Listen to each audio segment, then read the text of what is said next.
Hi hello friends, welcome back to our channel Jyothi super class. ఈరోజు అయితే మినపదోస, మినపప్పు, బియ్యం నానబెట్టకుండా ఎలా వేసుకోవాలో చూద్దాం. ముందైతే నేనైతే బియ్యం, మినపప్పు కడిగేసి ఒక రోజంతా ఆరబోసి పిండి పట్టించానండి. దాన్ని అయితే ఇన్స్టెంట్గా ఇలా వేస్తున్నాను. ముందైతే పెరుగు తీసుకోవాలి, కొంచెం 2 స్పూన్లు. తర్వాత పట్టించిన పిండి అయితే ఒక గ్లాస్ తీసుకున్నాను.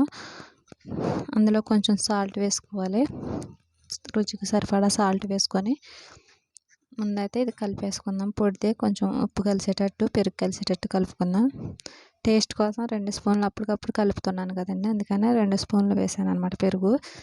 తర్వాత వాటర్ వేసుకొని అట్లు పిండిలాగా జారుగా కలుపుకోవాలన్నమాట.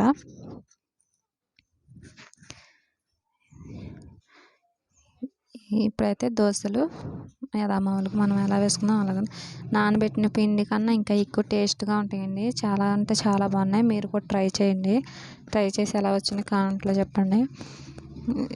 ఇలా పట్టించుకొని ఉంచుకుంటే పిండి అయితే పిల్లలు ఎప్పుడు గౌకని టిఫిన్ కావాలన్నా కానీ, ఇంట్లో తినడానికి ఏం లేకుండా ఏడిపించినప్పుడు కానీ, స్నాక్స్ అవి ఇవి అంటే మా అలాంటి వాళ్ళకి విలేజ్లో కుదరదు కదండి వండవు కూడా చేసుకోవటానికి. ఇలా అయితే పొద్దున్నే, సాయంత్రం కానీ ఎప్పుడన్నా అడిగినప్పుడు కూడా వేసిస్తాను అనమాట. సడన్గా అడిగారు, స్కూల్కి వెళ్ళే టైం అయింది, దోశలు మమ్మీ అని.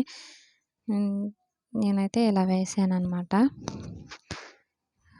ఏ దోశలు ఎలా ఉన్నాయో కింద కామెంట్ సెక్షన్లో చెప్పండి. మా వీడియో నచ్చితే లైక్ చేయండి. చక్కగా అసలు పేపర్ దోశలాగా ఆయిల్ లేకపోయినా కానీ వస్తాయి అన్నమాట. నేనైతే పిల్లలైతే స్కూల్కి బయలుదేరారు.